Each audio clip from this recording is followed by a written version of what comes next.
Nabi Muhammad Sallallahu Alaihi Wasallam 1444 Hijriah yang akan disampaikan oleh Ustadz Al-Mukarram Haji Muhammad Arifin SAG. Wal yataqaddal al-waqt iyyahu. Kepadanya dipersilahkan.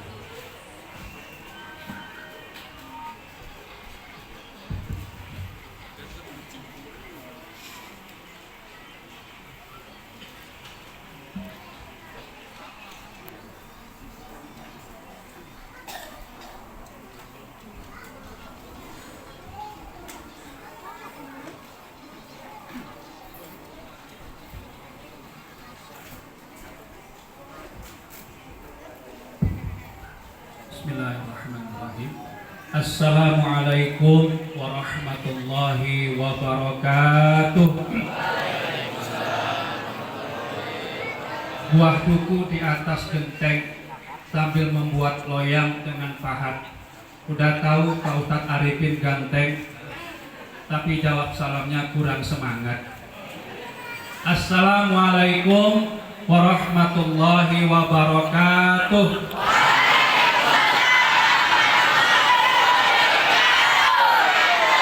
Alhamdulillahirabbil alamin alladzi arsala rasulahu bil huda wa dinil haqq liyuzhirahu 'ala ad-dini kullih wa kafa billahi syahida. Asyhadu an la ilaha illallah wahdahu la syarikalah wa asyhadu anna sayyidana Muhammadan abduhu wa rasuluh la nabiyya ba'dah.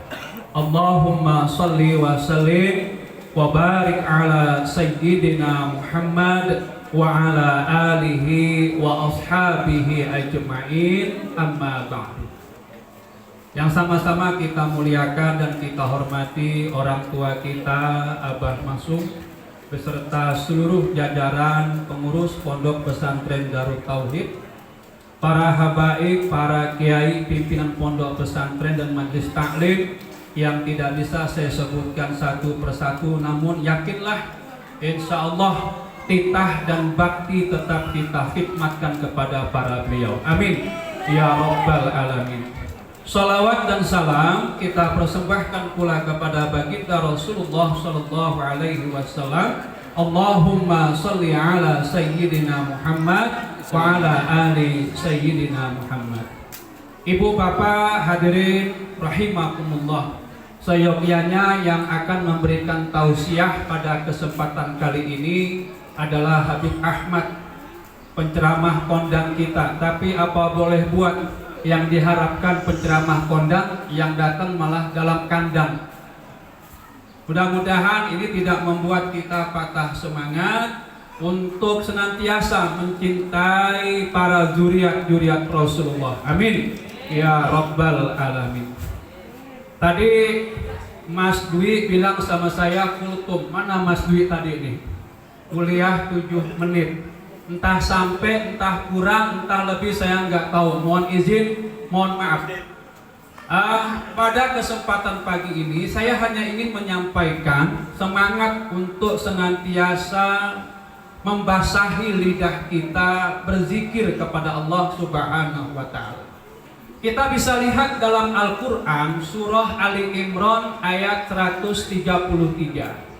Wasari'u ila maghfiratin min rabbikum wa jannatin 'arduhas samawati wal ard u'iddat lil muttaqin. Segeralah kamu menuju kepada ampunan dari Tuhanmu dan kepada surga Tuhanmu, yang surga itu seluas langit dan bumi.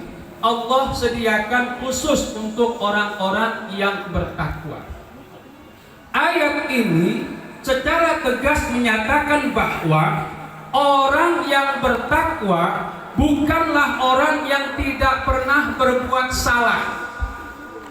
Orang yang bertakwa bukanlah orang yang tidak pernah berbuat dosa.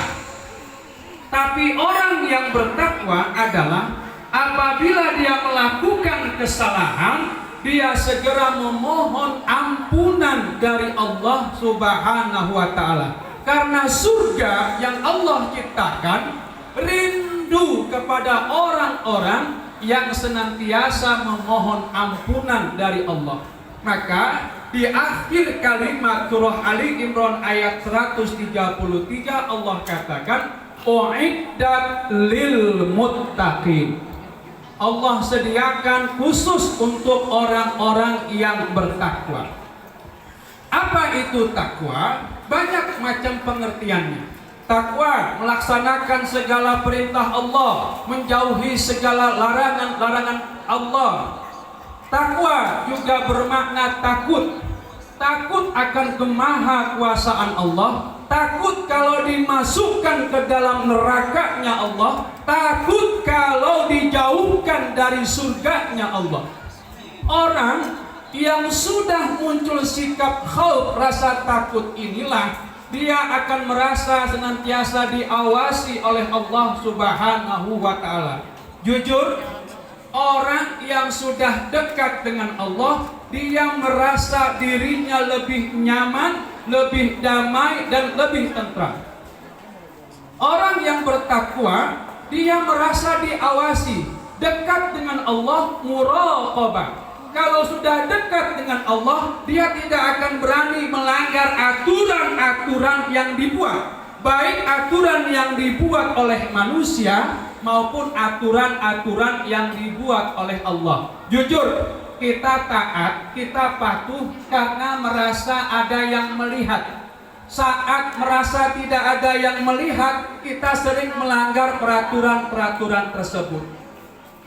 Saya pernah, Bapak Ibu, ketika mau mengisi kajian di daerah pusat kota Pekanbaru, sore habis asar menjelang maghrib, diboncengin sama anak muda remaja masjid lewat di simpang Jalan Sutomo Pekanbaru nih.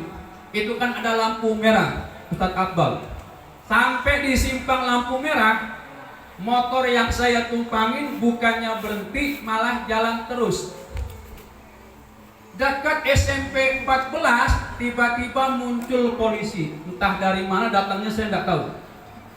Ditanya, dari mana tadi? Simpang Jalan Hang Tua, Pak. Mau ke mana? Mau ke pasar bawah. Tadi lampu warnanya merah atau hijau? Merah, Pak. Kenapa jalan terus? Saya nggak tahu ada bapak di sini. Saya nggak tahu ada bapak di sini. Karena dia merasa tidak ada yang mengawasi. Ini pengalaman kita. Nah, orang yang bertakwa itu sikap hidupnya nampak dalam kehidupan sehari-hari. Lihat dalam ayat berikutnya. Alladzina yunfiquna fis-sarra wad-dharra. Ini yang pertama. Orang yang bertakwa itu gemar berinfak di kala lapang maupun di kala sempit. Kalau ada orang baru terima gaji, lapang dia sedekah, itu biasa. Tapi saat dia tanggal tua, rajin bersedekah, itu luar biasa. Ketika kaya, dia berinfak, Masya Allah, luar biasa. Tapi ketika dia rodanya berputar di bawah, miskin, namun tetap istiqomah berinfak sesuai dengan kemampuan, itu baru luar biasa. Tapi jujur, ada 3 jenis manusia dalam hal pengeluaran harta untuk diinfakkan. 1, ada orang yang tetap istiqomah berinfak di kala lapang maupun di kala sempit. Dia tetap ikhlas. Mudah-mudahan kita masuk kelompok yang ini. Amin. Ya Rabbal. 2, ada orang yang memiliki kelebihan harta, namun sayang untuk orang lain dia pelit, tapi untuk dirinya sendiri dia sanggup berpoya-poya. Diminta bantuan, dimintain infak, banyak sekali alasan. 3, ada orang yang memiliki kelebihan harta tapi sayang juga. Untuk dirinya saja dia pelit, apalagi untuk orang lain. Ada nggak yang kayak begitu? Ada nggak? Untuk dirinya saja dia perhitungan, apalagi untuk orang lain. Na'udzubillah.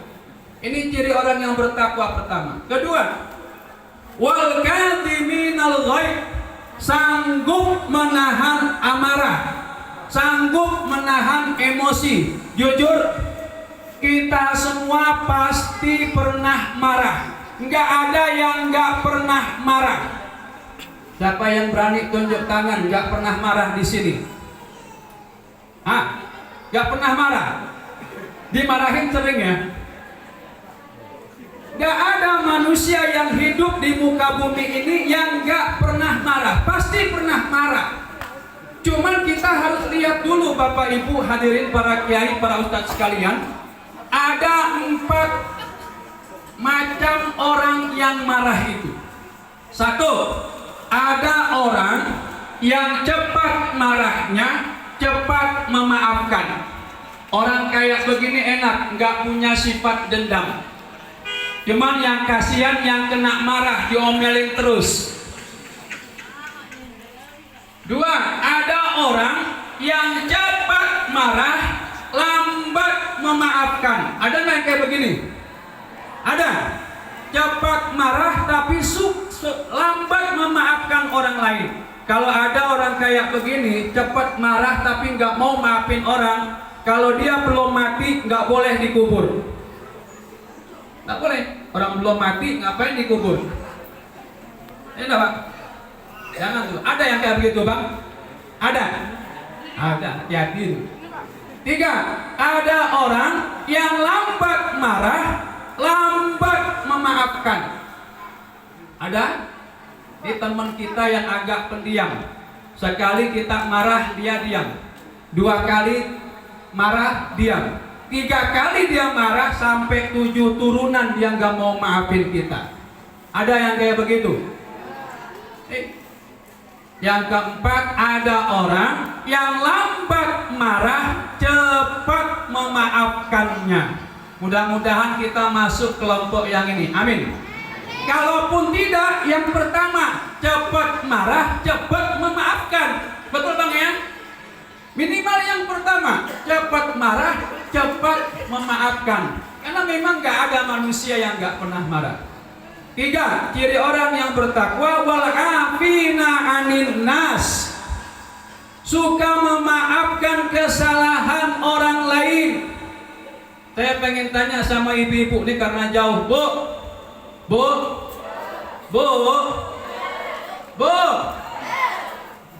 Lebaran kemarin udah minta maaf belum sama suami? Udah? Yakin?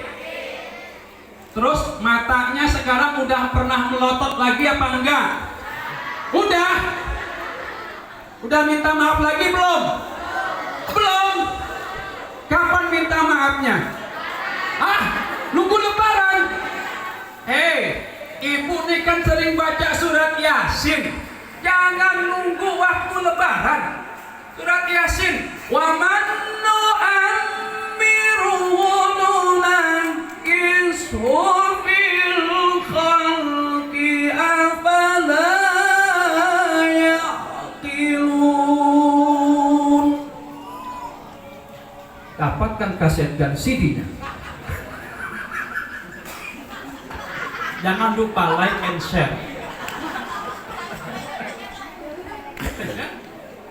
Barang siapa yang kami panjangkan umurnya, akan kami kembalikan dia seperti awal penciptaannya. Kenapa kalian tak berpikir, kata Allah?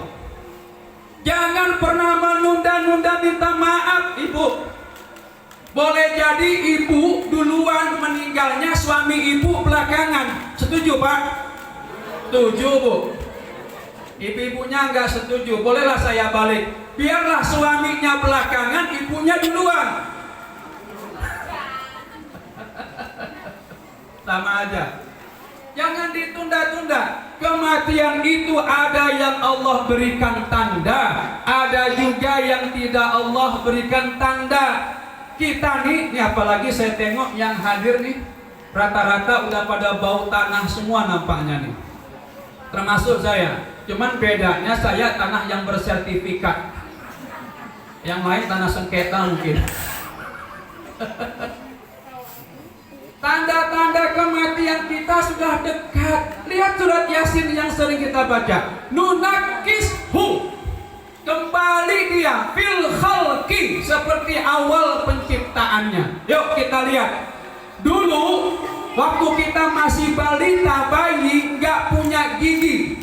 Sekarang kita seperti ini, ABG, remaja, pemuda, punya gigi lengkap.